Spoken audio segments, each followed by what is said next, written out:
Hello everyone, today we are beginning our environment and sustainability series called Climate Warriors. In this series, we will be highlighting individuals who are giving back to the society by making significant contribution to the environment. Our first guest is Megha Ahuja. She is based in Noida, who is known as Climatewali. She is a professional data consultant in the field of healthcare. As a sustainability advocate, she strongly believes in waste management, composting, and upcycling. Hello everyone. Today we have Megha Ahuja. She is also known by the name of Climatewali on Instagram. Professionally, she is a data consultant in the field of healthcare. Being a sustainability advocate, she also strongly believes in waste management and slow fashion. She loves to tend her plants in her free time. So let's start with the series now. So tell me, Megha, how are you? Hey, Rakshita, I'm good, thank you.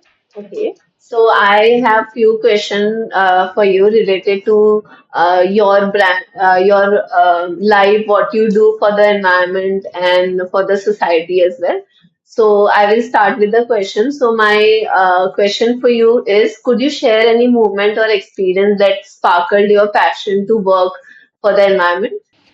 Yeah, so when I was in grade one, our environmental studies teacher, while teaching us, she just mentioned that we should not be wasting out resources and also we should not be letting anyone else do that. So if our neighborhood uncle is using a lot of water to wash his car, then we should not let him do that.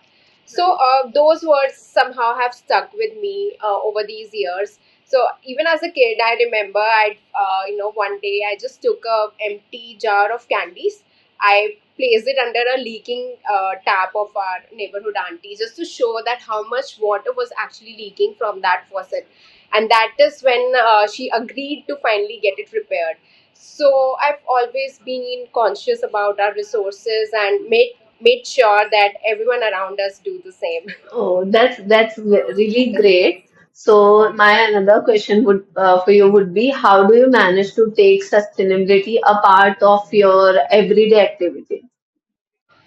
So I believe in building systems. So if I'm to adopt a new habit, I would make sure that everyone follows it as a routine. So everyone in our family, including our house helps, would know what to do. Starting from our kitchen, we have like two bins, one for dry waste and one for wet waste. So everyone knows that wet waste, after 2 days, after the bin is full, it has to go into the composter bin. And most of our dry waste, like milk packets, plastic containers, that are washed and stored in a separate cabin. If there are citric peels, we'll store them in the freezer and later use in bioenzyme. Similarly, our wastewater that is filled in a large bucket, and that is the only water that should be used for mopping the floor and washing it. So that is how we have built a little, little systems for all the waste. And so even as if a family member has to go out grocery shopping, they would know that they have to carry a fabric jhola, Exactly. a reusable one.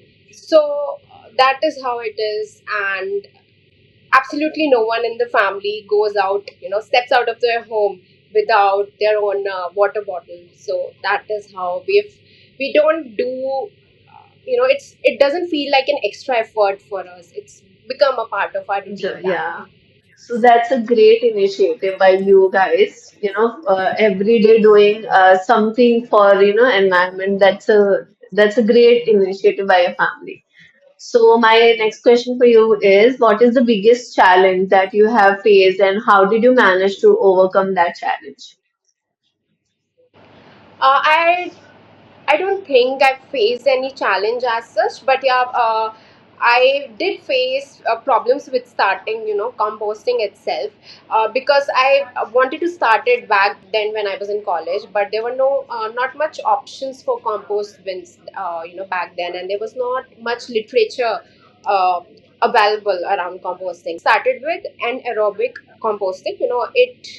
It requires more effort in terms of collecting the leachate, and the waste has to be treated separately. You have to dig up earth and put the waste in it.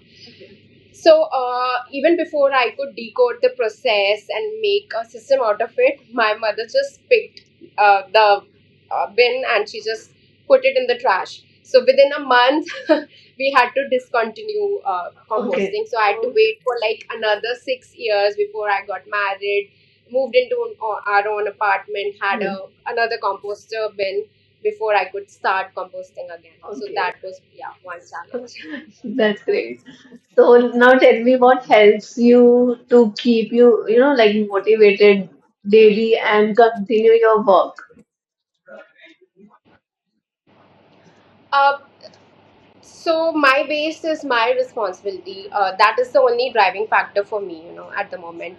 I remember the other day I was like working with waste as usual. I was composting the waste, and my husband just commented that you are so hygiene conscious. Like you would wash your hands 50 times a day. Then how come you have fallen in love with working with waste and digging your hands in it? Yeah. So I simply said that uh, I like to keep things clean, and that is why I want to treat my waste. So that is how.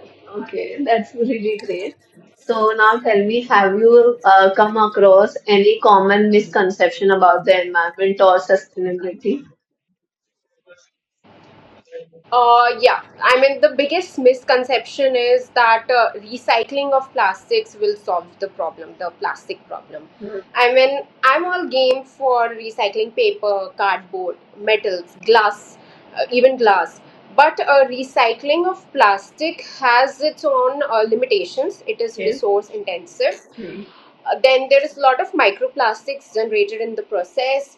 And then not all plastic is recyclable, out of True. which, even if it is recyclable, much of it is not actually recycled due Recycle. to XYZ factors. Hmm. So that is where, this mentality that, okay, I can buy this plastic wrap thing only because the plastic is recyclable, that is a biggest misconception. And the only solution to plastic menace at the moment is that we reduce our dependence on plastic and Plastic. just adopt reusables in our life. Another big misconception is that we can cut a number of trees and just plant Yeah. new trees, Hmm. new plants in place of it. So that is also a big misconception that people have. Yeah, I agree on that. So now tell me what are your future goals or plans to conserve the environment for future? Uh, my, you know, there is a lot to learn. Actually, there is still a lot to do, lot to learn, and lot to unlearn what we have been doing already. So yeah, there's lots to do. I mean, I want to start working on river conversation. I want to start working in cleaning rivers. I Okay. want to start with water harvesting. Okay. I would also want more and more people to adopt composting and make it part of their daily routine. Exactly. So yeah, that are some of my goals. That are very great goals that you have. I'm sure it will have a positive impact in future saving the environment for future goals. That's really great. So now tell me, could you share a moment when you saw the impact of your work being facilitated at a state or national level?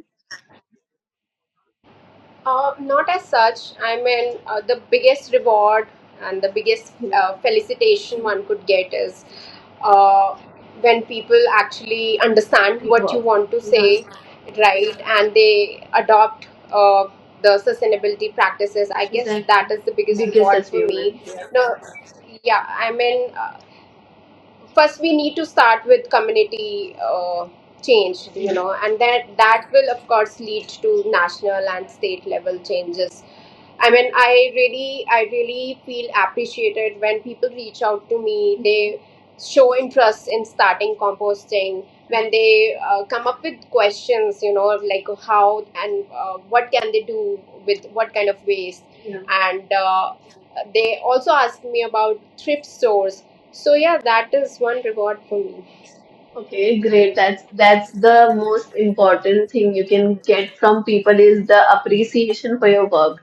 So that's what you got, and that's really great initiative by you. I hope everyone will what you are doing for the environment. And as you mentioned that you started this work at your home first, and then you do something for the society. So this is how it works. First, you need to start with yourself, and then you can, change the environment for good. So my last question for you would be, what message or advice do you have for the upcoming generation about caring for the environment? Uh, I would just say that environment needs no caring. If we are to do it for your own health, do it for your future generation, do it if you want your future generation to carry your legacy, Yeah.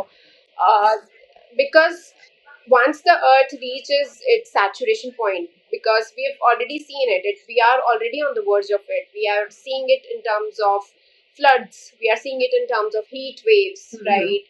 uh, there are forest fires happening across the world. We are seeing climate change, rapidly. There are whales dying. Mhm. So once the Earth has reached its saturation point, right, Earth Yeah. is going to just wipe us all humans out of it, and it would replenish as it Yeah. already True. has, as it always has. So we need to do it for our own health. That is all I have to say. Exactly. And I also feel that, the young generation are, going towards environment. They are doing beach cleaning drives. The initiatives are, taken by any company or colleges. So I feel the generation is going on the right track right now. They know the impact of plastic, how it can, damage the aqua life for and the aqua animals and all. So I feel that generation is going on the right track finally. So Yeah, let's hope. yeah. So that was a great talking to you, Megha, and I hope this interaction will help our viewers to get to know more about environment, and do the change what they needs to see in the environment. So thank you so much for joining with our campaign for becoming a climate warrior. You are a climate warrior. So thank you so much. Thank you, Rakshita. Thank you, Thank you. team.